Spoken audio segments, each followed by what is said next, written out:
iritimbi Pierre Somse mi zombi ke gbere biati seni nga na zone dutitia zuti kodro tachimbi azuti seni aga sara kwa ngangu daltiso quality seni aga mingi tiso la inga kodro ati dalitia kwalisu kodro tia wara adati seni mingi abuba ayiti kwa tiseni abuba nambagiti akodro tongana région Satel numéro 6 nambagiti Bangassou nambagiti Alindao nambagiti Haute-Koto Vakaga Andusoka so bira alunda mingi adati seni akungi da mingi sitonga ya momu dati seni ngbambo oko na pekoti bira so kozo na bira mena na pekoti bira nigi dati seni baloku si akasara kwa so ake yesu iwarala nga aussi pale timbuma ake mingi sia inga kwali so bagaya ti molenge rougeole épidémie ti rougeole nga aussi na mbuma ti ebola so ake arayi la ko meningite na tanti buru grippe covid aga ti na ndoni nga aussi na acha dati yoroti yoro akafe dati mama dati yoro so iri UCM solani ake gana yoro si akangbi na acha dati yoroti tu ati dalti soni kude ngobo ti sarango kwa ngo buze nga aussi tanti so akumbati kwa na acha dati yoroti ake nga ngwafe évacuer azo dalti so et puis un spécialiste azuti wanganga swak na ndara inga yiranduti ya teretia zo dendende un spécialiste ake mingi so asala si nga aussi na legeti so iketuo giazo batia zo na giki na kodro wandi tena sonyala so akiri encore agana pale mingi ya una ngiza mingi na loti kesita so mpe tenembi asiga kota kamba ti tene ti kwa so dati yoroti dati kwa ti seni ti ministère de santé en zone di tia zo ake tiri ti tene sarasi seni tia zo tia be Afrika kiri na place ni ke bigirisa ti tene nando tia so kwe nga aussi accident na akati ngumbi anyi so kwe agumbi aliso mbi garando ti mbata ti kwa ti gbilebia ti seni biba ngobo ti sarango kwa so abusese na ya ti ya dati yoroti ake yeso mi manda pepe ake yeso mopugu na zoni ndoso kwa ti seni akatambula da mo peti wara pepe ake aiso kwe aginda liti pali sokoro ti awara so asala si liti azo abuba so asala si azo agirisa akude ti kwa ti ala ala girisa zendo ti ala ti kwa ti zo ti seni lo sala kwa na zendo mbi sala kwa na zendo même so mbigege so bike ministre zendo so mbi mu na kwa ti miti docteur lakwela bike muti sarna kwa asika ke yeso bike kuina ni tena kwa timbi ya ite tena bisozo na kwa so atamuka andwa akaguina mo me maganyoko aitati mingi agirisa zendo so tariti anganguye TV so warala o fait tena me contane la mais so la limbi gambi bazo akedima mingi dima mingi mais titimbi mbiyinga mbitene aisuka ka passer so ayegi na zoni besia itatimbi ka sarne ka ke ngangu donc nila simbi zaka titimbi na ngangu ti ngurubia na ngangu ti gati kodro so abuna mingangu ti lokwe titene i changer ni bike wa itatimbi so lako bike gwina cha hôpital ti timbi yala ti munala wangu gitonso la si yeke ayini akiri mbeni yeti miracle regi so parce que inga tere ye matere minala yi matere ala inga tene tere so mbike tene ake yiso ake na ligini donc ndati ya changement so ko la mena na gona di changement so ake nga aussi volonté tia zuti kodro parce que minga mbitene lani azi kodro ake dema mingi et ala kana prokotimbi aussi parce que minga mbitene na mbeni atan aussi ya itati mbini becha la sona mingi ndalti so bi kumba kete na legiti kwa ni ala ke kasa ala ke sala ngonzo mais azu kodro la kwe ake bigo wara mbeti bigo wara sms bigo wara téléphone so que encourager mbi ake muna mingangu ala nga aussi awa gosinga ala nga aussi ya ke zanga tialada ina kwela ike sala kwa parce que tambeni ya na legini apembi na radio ala ke muna mbi radio mbi ke tenetene na zukwe puleli sokwe aussi ake muna mingangu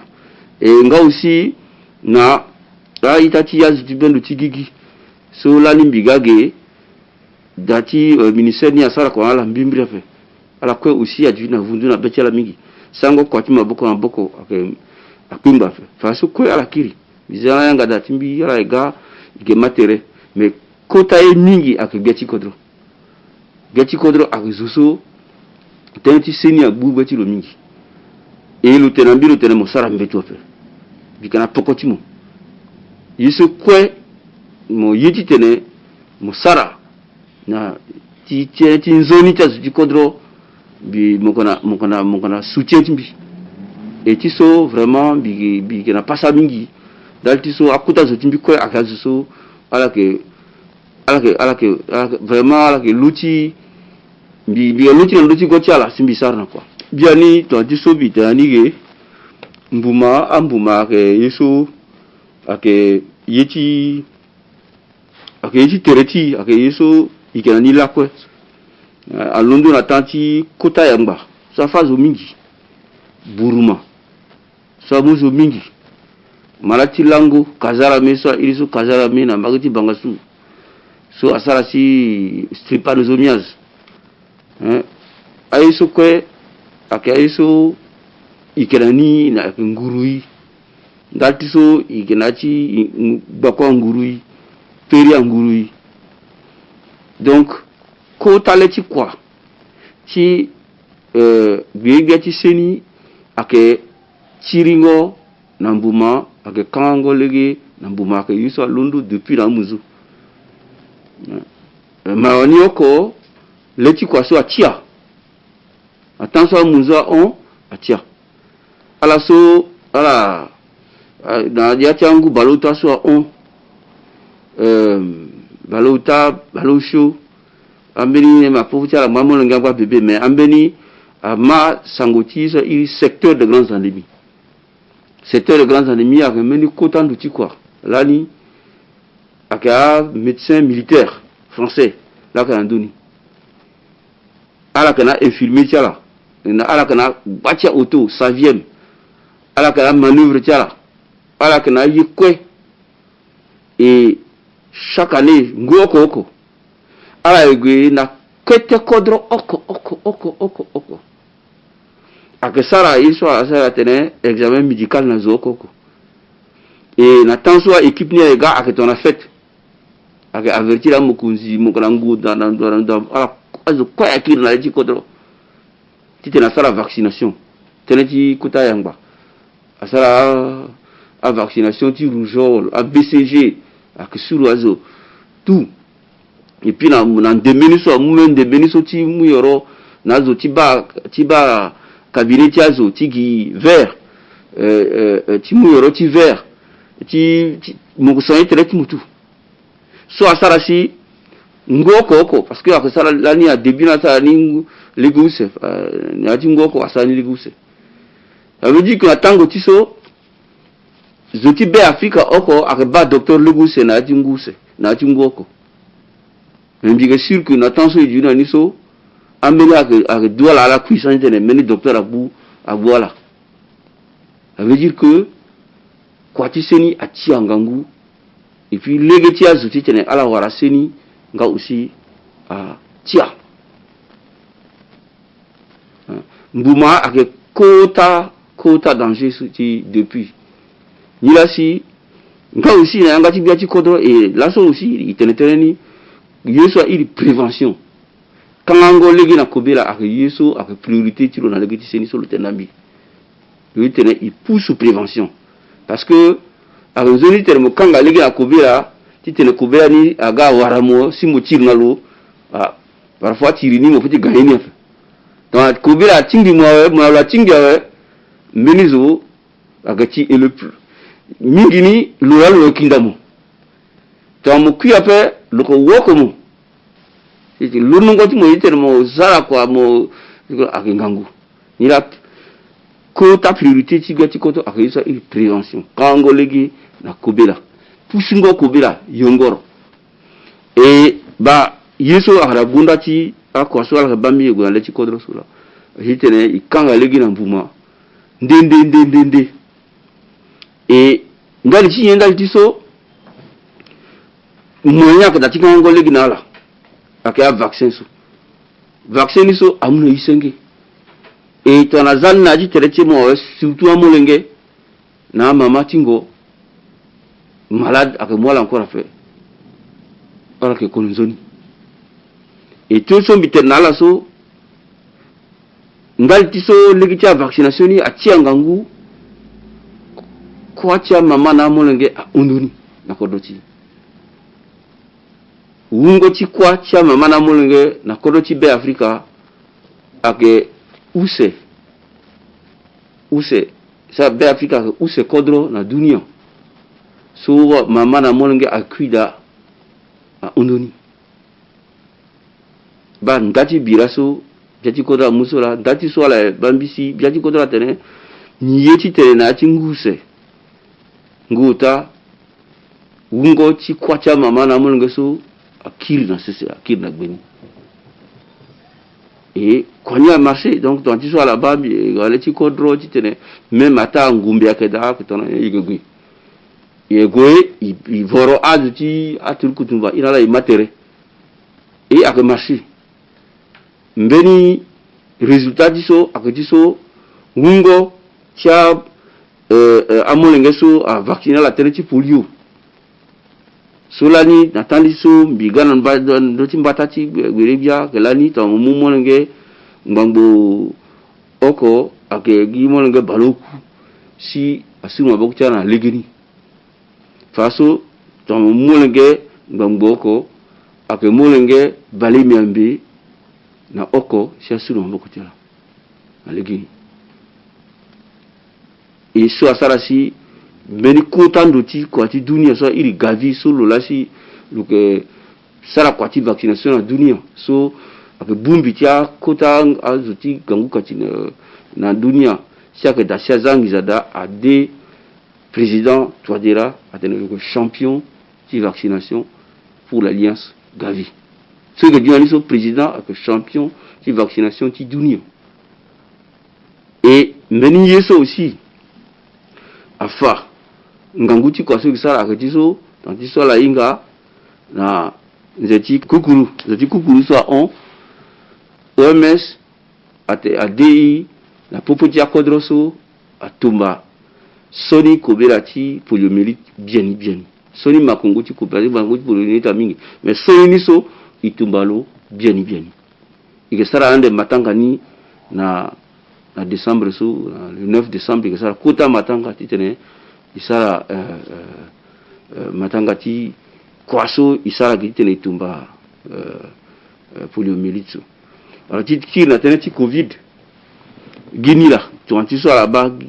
même ngobo ti quoi même kole ti quoi so biati kodro lo ni lu kanandoni la ko asara fa so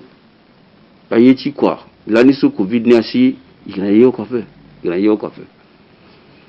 ata ana dunia ya ke mingi warangoni aingangu akeki grâce na a chinois na institut Pasteur la ni si tonda ti bebengondu frère gati kodra fika litilumbi na ambati loa président russe français andwa si kiri wara kumba faso na ngangu ti amena zuti bene ki to na banque mondiale azusoa humanitaire na MINUSCA faso konya aga pimba ilasi tereti mbumani ahoko kete mais ahoko kwape angbangbango ke guna buru e buru na kodoti akatanti malade tanti mbuma so ideti inga isa ko pasiape makunguti mbumani angwati swa tanti ko zwape mais angwati swa azumingi akana ni me ala ke fa malade nyape malade nyang singa tele telape ike wara malade ni oko ambeni akagagi so ike hospitalisé là et ni lasi tanti so motenani na 1er décembre so aka 1er décembre ti covid so cause 1er décembre so ike nani na ti covid donc ake kuta mingi et ake nzoni tene a baba na mama isara 1er décembre ni na batango tereti kuta mingi ake yungo masque na ndoso bumbu da gbani il faut yu masque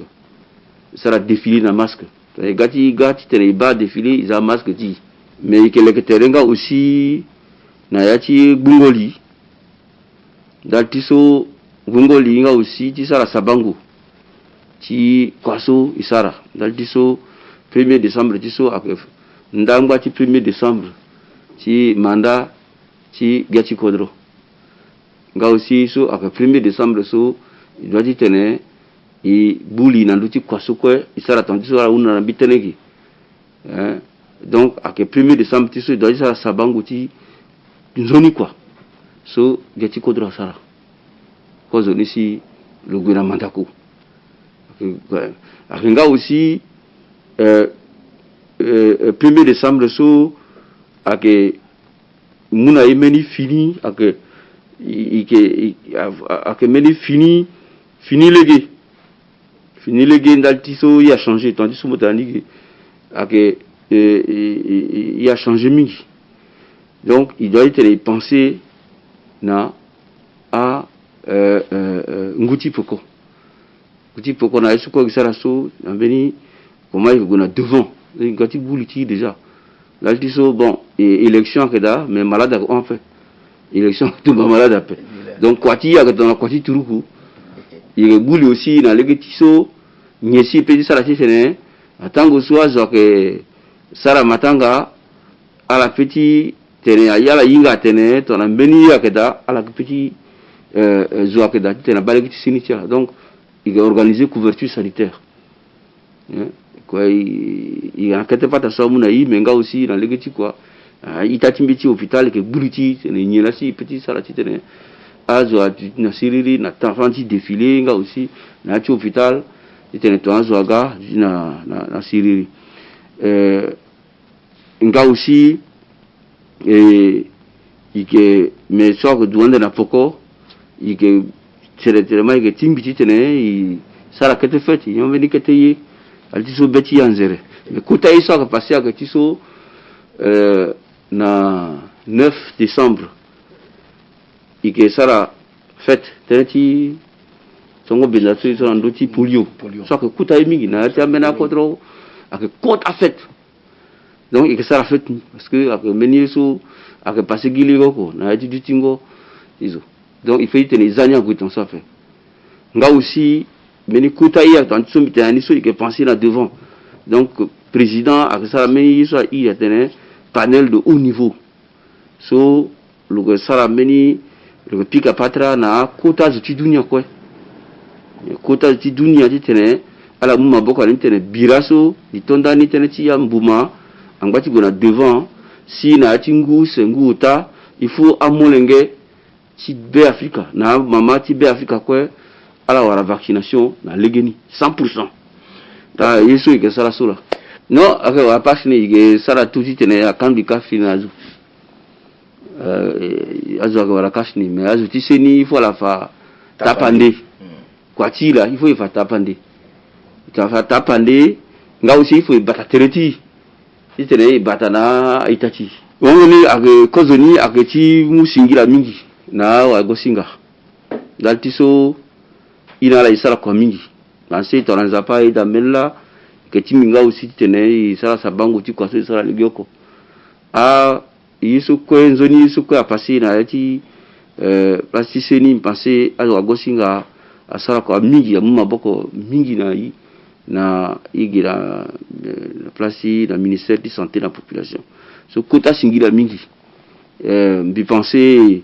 na nguswa kega ike sala kwa mboka onti kozo ike sala titene yi wara moyen titene azu ti wagosinga wara moyen ti sala ngokwa titene la muna mboka na ti useni biani ake wangu na ita ababa mama tene seni ake gunda ti maingo ti kodro iba yesu covid sara iba yesu covid ake sara na dunia mbumati covid so afabiani atene ipiti sara ipiti mu seni to na mumbusa ipepe zukwe fa so ainga atene seni ti lasi asara si igranduzu nira akunzoni ti tene ikwe ilundu to na zoko titene ikanga ligi na malade titene kodro ti amai e sara goy na tele ti covid pepe covid ake itinga pepe ake gi kwati gouvernement ko pepe ake kwati zo oko gouvernement gi maboko na ti kodro kuta tele timbira merci ko de tele bi yori timbi bi grisa meni tene musingira nga aussi na ita timbira tiseni ndalti so ay tene su ko mitene gi anzoni su ko passer agi ndaliti ala sara ngangu mingi ala betala pemba ala mayanga timbi ata parfois betala ke so me ka to na famille oko bi ba ala ke ala pembi mingi bi ba bango et puis ala ke sara yeso bi unda ata ayiti kwa tia ke mingi ape nilambi ite bi musingira mingi na ala zapa batala titene i continue de sara kwa maboko ti bata kodro ti mbi tene il faut betala de il faut avoir confiance en Gati Kodro. Il faut à la mupokotilo. Il faut à la yolo nanduzu. Parce que le zoso, mi pensé Gati Kodro so, mbiba, timbi kozo Gati Kodro so yan lo sala kwa nduru la. Mais mbi mo Gati Kodro, mbi sala kwa na Gati Kodro mingi, ton a chef de projet, directeur, ton a kwa ti sida nyekwe. Mais mbi de tiba meni Gati Kodro so a mutele seni tiazo ti kodro ton so fefe mbi de tiba mbi pepe bisara kwa na kodro mingi na Afrika bisara kwa na Gati Kodro directement bisara kwa na a ministre santé mais mbi de tiba marati Gati Kodro ton so fefe il faut y mu pokotilo yeso yeti tene lo wuna yi i wunda ni yeke parce que le ko zoso le ko tona baba lo yinga yeso le ka ni le petit mou